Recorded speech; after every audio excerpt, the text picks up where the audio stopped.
Sunday, Sunday, Sunday. First off, it's been 10 years since the day that changed America. I still remember where I was.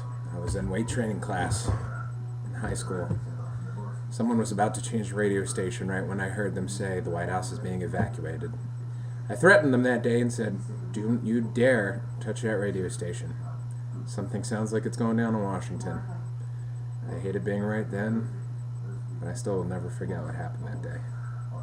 Just say thank you to everybody in the armed forces who sacrificed their lives in this war on terror, and say God bless to all those who may have lost ones or those who did lose their lives on that faithful day, September 11th, 2001.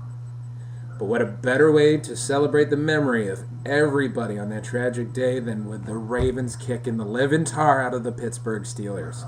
I couldn't believe what I saw. I loved every minute of it, and it felt so good to walk past every single Steeler fan and just look at them and say, good game, but the better team won. And actually, no, I did say that. There's no need to trash talk on days like today.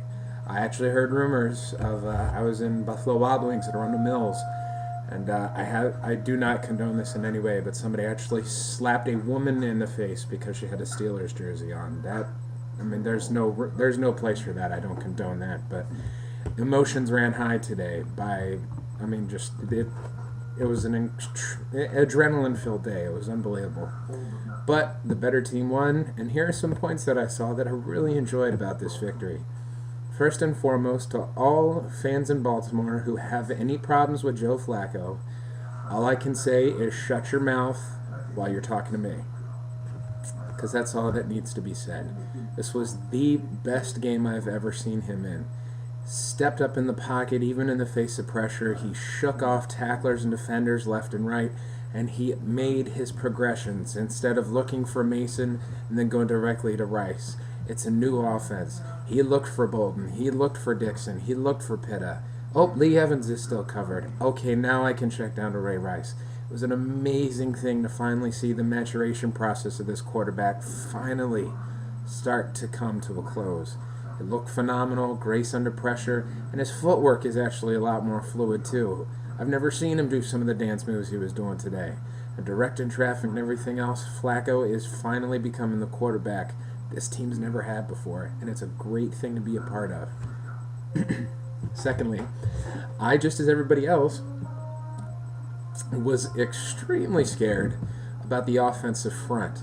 Brian McKinney is a mountain of a man, but when your entire offensive front has not played together the entire preseason and has only had maybe a week and a half of practice, timing and chemistry is going to be a big thing, but my God, did they look in sync today, and the best part is it can only get better.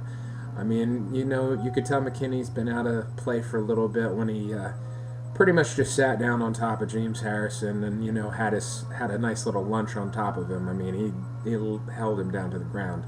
No denying that. But the offensive line just protected Joe. I mean, one sack against Pittsburgh, that's never happened before. And the blitzes that they were able to pick up, it never really seemed to go for naught. So big ups to the offensive line. I mean, McKinney, Grubbs, they had holes on the left side like no one's business, and especially on that 2-point conversion on the one touchdown to go 29-7. That running lane was so amazing. I could have probably driven my car through there and not wounded anybody. It was phenomenal. Next up, the running game. I did not think it'd be a factor this week, but my goodness, did they make a statement. Vonta Leach, we paid him for one reason only, and that was to knock the living snot out of any defender in his way and make sure Ray Rice has room to run behind him. And did it perfectly. I mean, 36-yard running play to start the game. A 36-yard draw up the left side. McKinney and Leach cleared the path. Ray did the rest. That just set the tone for what an amazing running performance we had from Ray. Ricky Williams even chipping in with 63 yards on 12 carries. The Purple Hazes in Baltimore, no pun intended. It was just really helped to set the tempo of the game. The run opened the pass instead of the other way around, which is definitely when we feel at our most comfortable. We play a better game when we can have the run to establish play action. And another thing I'd like to add to that running game is the wide receiving core. While normally that wouldn't really come into effect given a Ravens victory, Lee Evans' presence cannot be denied. Continual drawing of the teams up the field instead of stacking the box against the running game, that really helped to open some lanes and holes for Ray to drive through. So already you can see that having a deep threat for the first time in this team's history since its inception, we finally have somebody who can actually make the defenses respect the run game, as well as respect the outside draws of the receiving core, because now all lanes are open. It's all going to be man coverage from here on out. So I really love what I saw from the running game. Receiving core, like I said, the tight ends, they were amazing. Dixon and Pitta.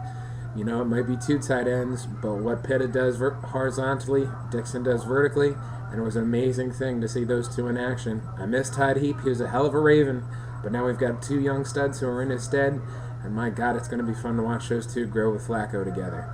And defensively, I mean, what else can you say except this? To quote Terrell Suggs, God can have Roethlisberger's soul, but his ass is mine. And damn if that's not what happened today. 3 sacks on Roethlisberger. Most people can't even dream of touching him one time or half a time. But Suggs was all up in his grill big time. Nada had his big bear paws all around him. And big ups to Haloti Nada for the amazing play on the run just to start the third quarter. Got there right when Mendenhall got the handoff. Fumble, touchdown Ravens. We go up big and we never look back. So defense was looking good.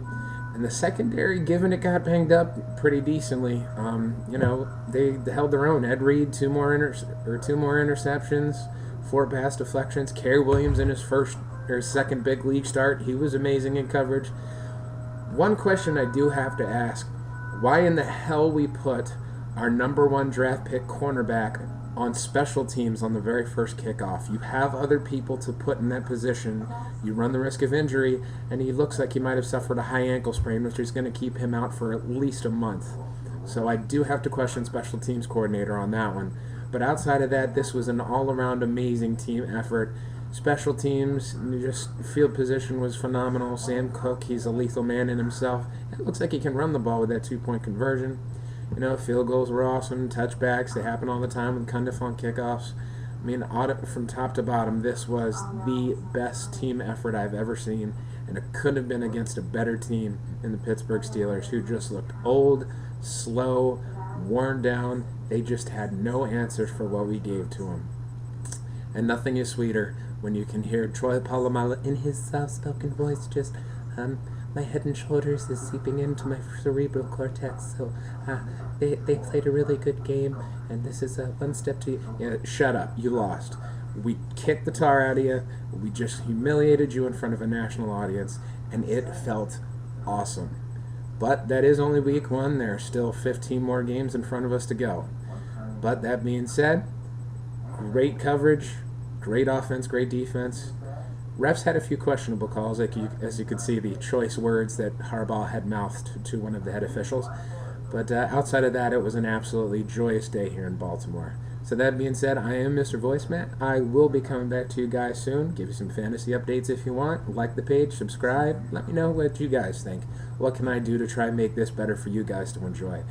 But I'll be back later on in the week as I will cover our next opponent, the Tennessee Titans, as we travel down to Nashville and face the new-look revamped Titans, who they lost a nail-biter against Jacksonville 16-14. So that being said, guys, thanks for watching, and I shall see you again soon.